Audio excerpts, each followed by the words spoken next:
message sa Idoco and to all these people. So dahil nga po long-time partner na namin ang BCCD, nakita niya din kung paano nag-evolve si Idoco as well as their organization. So maraming salamat po doon, ma'am. And for sharing your secrets for sustained partnership. So nabanggit mo na doon ang capacity building, compliance, and yun. So pwede niyong may apply ng ating prospective partners. So maraming salamat, Ma'am Ruby. So for our next segment, may I call in Sir Neil Season, the Deputy Executive Director of CFSI, or the Community and Family Services International, to discuss capacity strengthening for localization project, or the CSLP. Palakpakan po natin si Sir.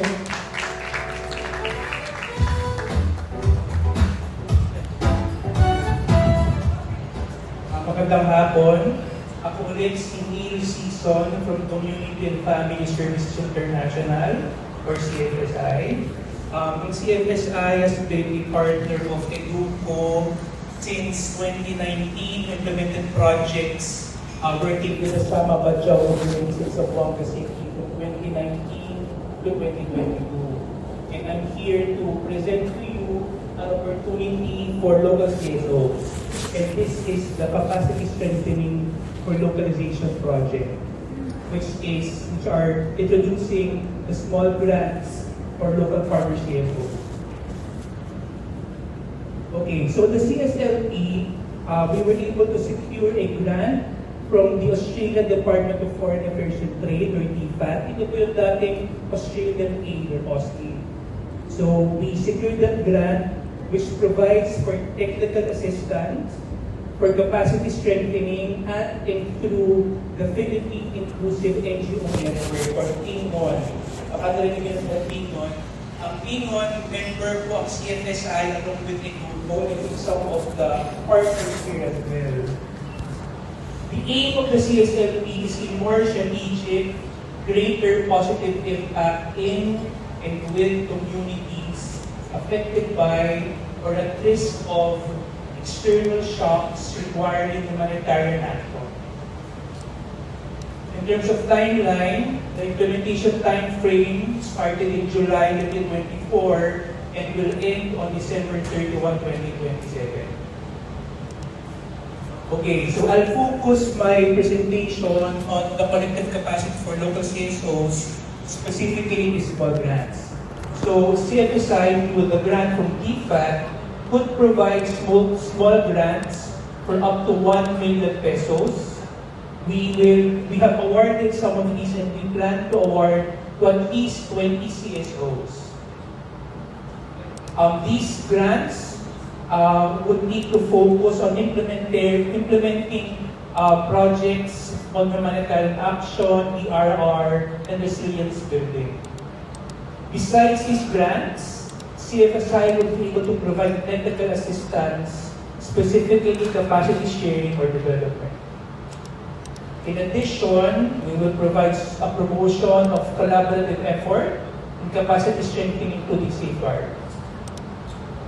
Also, networking, ideally leading to memberships in local networks and possibly membership in PINGON. For these projects, we expect the duration to be between 6 to 12 months. Okay. Now, in terms of criteria in selecting the local CSOs, one, they should be registered with an SEC with a track record. Second, they could be a partner of a PINGON member or known to a PINGON member. Third, the CSOs should have been working in the humanitarian arena for more than 3 years. Doing these 3 activities, there are preparedness, relief, recovery, working in the HDP nexus, or in climate action. The CSOs should have been working in their locality in areas that are highly vulnerable to extreme weather events or climate change along the eastern seaboard. So Bicol is on the eastern seaboard. So at least you meet this criteria. Also, these CSOs could be working in areas affected by displacement related to armed conflict, specifically in the barn. And recently, we've opened the grant to CSOs who are working in the earthquake-affected areas in Mindanao. These will include Sarangani, South Cotabato, Davao Occidental. And lastly, local organizations should not be included in any government, national, and international negative list. So that's an exclusion. Okay. Next slide. In terms of proposed arrangements, we are sharing information and calls for expressions of interest.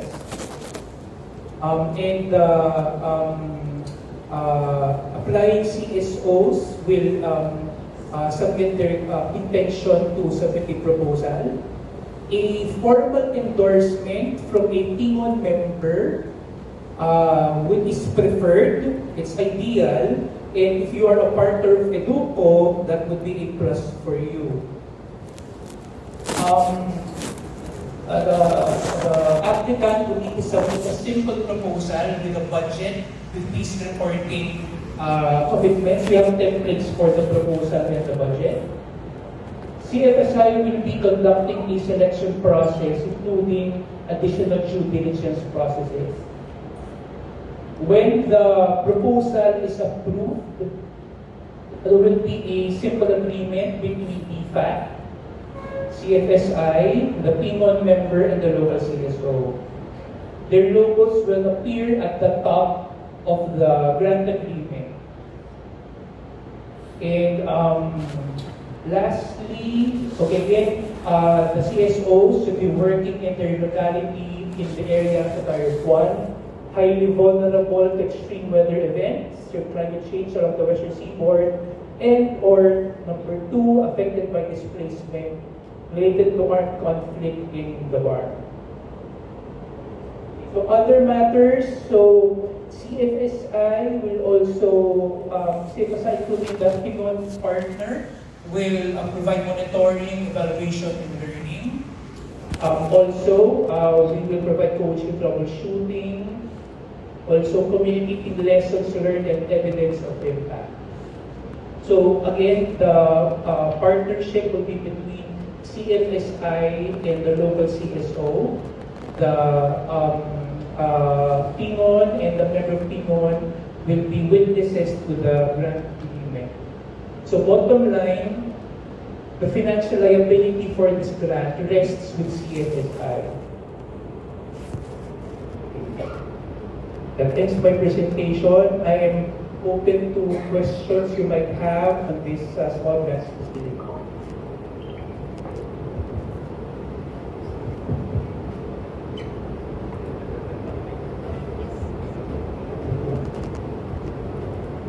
If may mga katanungan po ba, this is a wonderful opportunity for us. We might be interested. Yes, Ate Ruby. Tanong ko lang yung duration. Kailan ba magsasubmit at kailan yung deadline? Actually, nag-open na yung call for expression since last year. And in terms of yung deadline for submission proposals, we are hoping po to award the grants latest po by December 31, 2026. This year po, dahil yung grant namin with DFAT ends in December 31, 2027. So, as soon as possible po, if you could submit, dahil limited po yung ma-award namin na grants for CSO. Kaya magsabit na ito.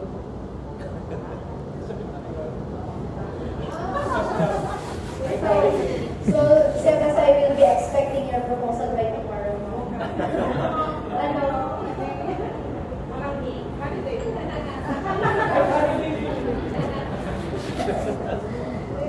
Sige, may mga tanong pa po tayo. Or maybe, sir, can flash yung contact details niya. Baka they might be interested. Oh, yeah, sige, sorry, hindi ko na nag-isa presentation. If you're interested, you can email me. My email address is nseason, That's Nancy, Sierra, India, Sierra, Oscar, Nancy, at cfsi.ph, Charlie, Foxtrot, Sierra, India, Papa Hotel. And cso.cfsi.ph. Or kung gusto niya, to give you my calling card later after the... Yes, that would be great, sir. Ano po, kasi baka mamaya makapag-isip sila kung magandang opportunity to submit a proposal. Pero, may questions from Educo. Do you have clarifications? Sir? You have questions? We're not for us, but for local organizations. So does it require co-funding, and then do you allow ICR as well? Kasi usually, though it's a short term, like 6 to 12 months, and $1 million parang ceiling na funding po. So yun, do you require co-funding or match funding? And then yung management cost, do you allow to have it in the proposal? Okay, thank you for the question. So one, we do not require co-funding from another CSO or another NGO for this grant. Second, the grant allows for what we call partner support costs of up to 7%. But the total grant would grant a maximum of 1 million pesos. Meron pa po ba? Anybody? Si David has a question. Actually, hindi to question, pero mas reassurance lang. So, actually, thank you, Sir Neil, for sharing yung contact information. We'll also try to include his email and the slides as part of our post-event materials. So at least everyone can have access to it as you try and reflect more or internalize yung presentations na. Meron pa po ba? There is none? I think they will just have to contact Sir Neil para mas, baka po mag-isip muna sila. Pero sir, yung mga people's org ba ay parang pwede silang mag-submit ng proposal? People's organizations, pwede naman, as long as ma-meet nila yung requirements. Yung dino-mention ko, maganda registered sila with the SEC, that they're compliant, and you have other requirements. But I think people's organizations, as long as registered sila with the SEC, are musts. Chief, may tanong ako. Si Ma'am Sorry, Jane. may tanong. May example ka ba ng mga projects na na-fund na na? Sorry, I cannot... Examples ka. Para lang may idea. Ano ba? Ito, for example, we will be awarding soon a project for a local CSO based in Sarangani that affected yung isang community, no, earthquake. Yeah, they will provide, I think, support for households, particularly providing solar lanterns, yung capacity of the LGUs in terms of TRR, mga ganyan. So, one example. You have a question, Mike? Wala na. So tingin ko po, sir, wala na. Si sir from Social Action. Sir Neil, paglilinaw lang, doon sa coverage nyo, sa DRR, coverage ng so basically, tatakbo doon sa framework ng DRR. Included ba rito sa rehabilitation at especially doon sa livelihood, doon sa DRR? Pwede siya, covered pa rin siya. Yes, pwede naman yun. Kailangan mindful lang tayo dun sa timeline na maximum 12 months and yung ceiling for the grant na what collectors. Yes. Kasi yung focus namin meron naman yung partner for house building and house rehabilitation. Pero doon sa livelihood program for fisher folks and farmers wala pa. So, mukhang may 500 families kami at 200 organized members ng isang organization ng fisher folks. think baka magandang opportunity mo ito para sa social action. Thank you, Sir Milo. Pulin namin yung contact details. Thank you. Thank you po, sir. No? So, one social action is interested already. Kung wala na po mga katanungan, palakpakan po natin si Sir Neil for sharing this wonderful opportunity para sa atin. And maybe, pwede rin natin itong i-share sa ating mga kakilalang local CSO. Pwede po ba, sir? We are now asking permission na i-share namin yung slides mo para at least baka may mga interested na people's org na gustong mag-submit ng proposal. So, this is an opportunity na magandang i-grab. Yes, sir. What I could share with who are interested here is yung guidelines namin for the grant na pwede nyo ma-share for Okay. other local CSOs sa kilala ng University. Ayan. So, sige po. I-add ko na lang po sa amin, i-email na lang and kami na lang ang mag-share. Ano po. Thank you once again, Sir Neil, for sharing with us this opportunity. Moving on, okay pa ba tayo? Pag sinabi ko, ano sabi ni Lex kanina, hindi ko kaya yung energy niya na para, ano yung sabi niya? I forgot. So, kayahin ko ulit yung kahapon. Pag sinabi kong energy check, pwede mo natin sabihin, check na check. Energy check? Oh, medyo malakas pa nga talaga ang energy. And dahil malakas pa ang energy, ayaw namin sayangin yon.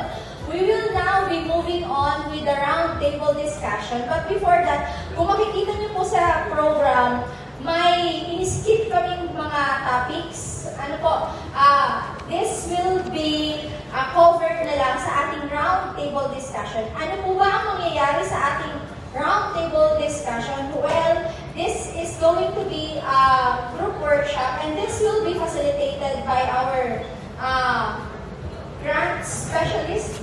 Tama ba? Sorry? Okay. Resource and Mobilization Specialist, si John David. And to give you the mechanics, I'm giving this floor to you now. And para i-divide din po ang ating grupo. Maraming salamat.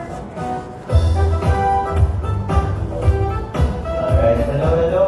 Magandang hapon po sa inyong lahat. Sana hindi pa po tayo naubos with the presentations na ipakita this morning until early this afternoon. So, katulad po nung sinabi ni Shino, dadako na po tayo sa ating roundtable discussion series. Pero before that, gusto lang rin po namin balikan yung mga iba't ibang mga presentations na pinasadahan na rin namin kanina. Unfortunately, medyo naging substantive, no, yung discussion natin this morning. Kaya minabuti na rin po namin i-incorporate natin dito sa roundtable discussion. So, sige po.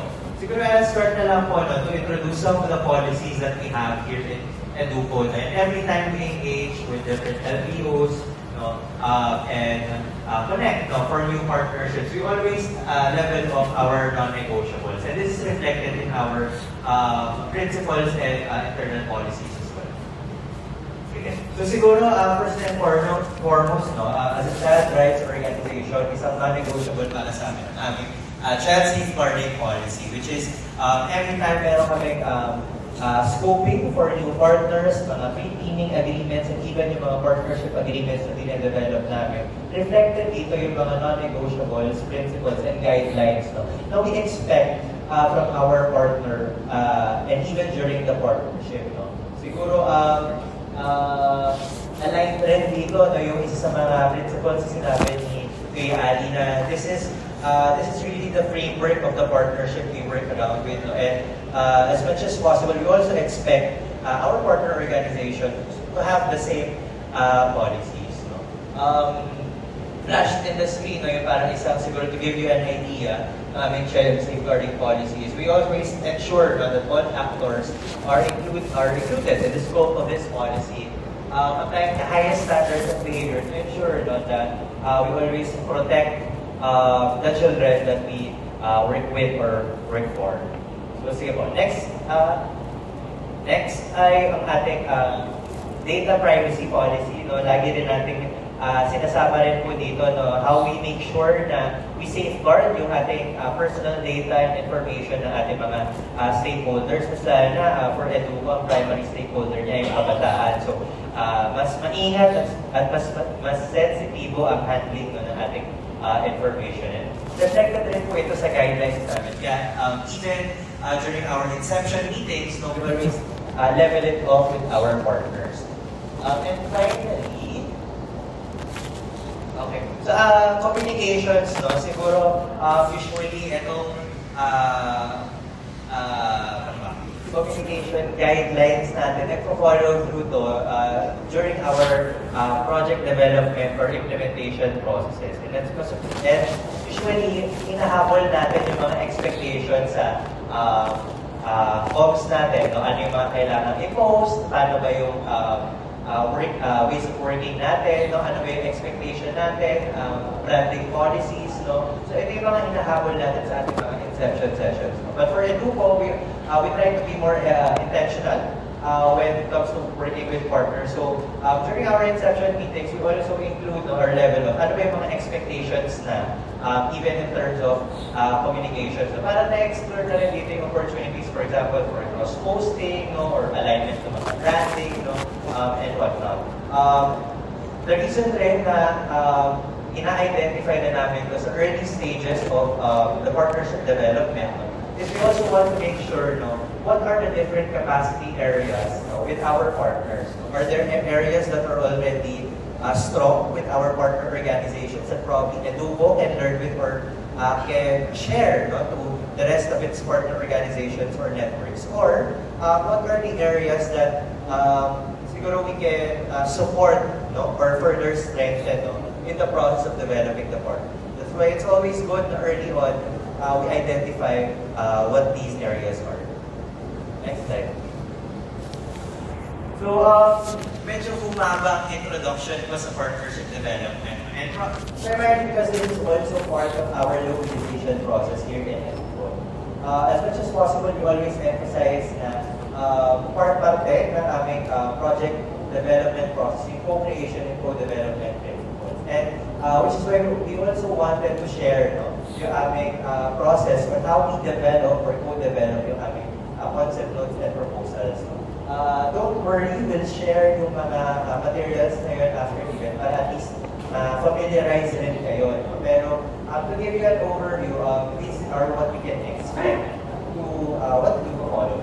Primarily, I guess, for Educo, we go beyond seeing proposal development as simply a writing process, which is sometimes underestimated. Kasi pag proposal development, alam natin, deadlines ang bottom line natin dito. And usually sa deadlines, nakalimutan natin yung mga kung ano yung in-inspire natin impact ng mga proposals or projects na dine-develop natin. Or even yung parang potential ng partnership na binubuo natin. So as much as possible, we try to reflect this sa relationship building and management with our local organizations. And we incorporate this to our processes. For example, in terms of mutual agreements, we are also mindful when it comes to the policies of Educo and the policies of the organization.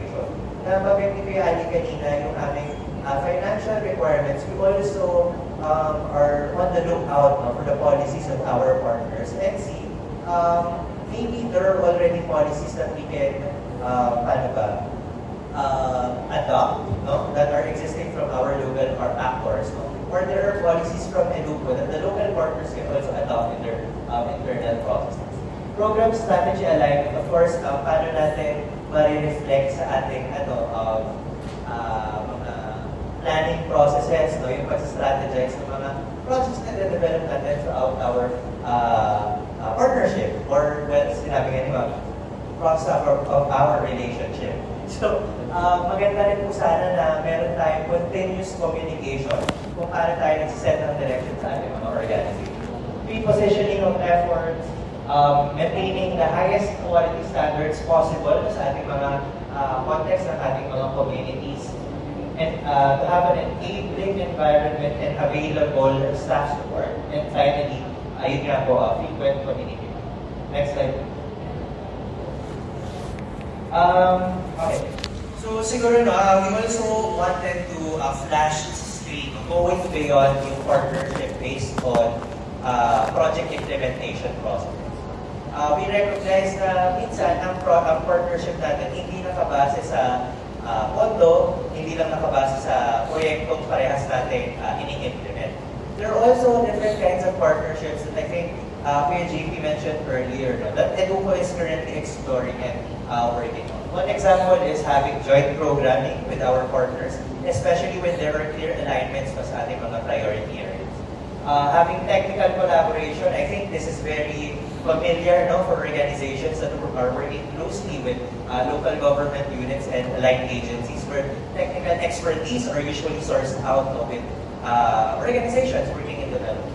We also have efforts under policy and advocacy, research and innovation. We're also continuously looking for ways to expand our work, especially working with academia, para naman magkaroon rin tayo ng data-driven efforts sa ating mga projects, and at the same time, na-articulate rin natin ng maayos as we socialize our milestones and impact results.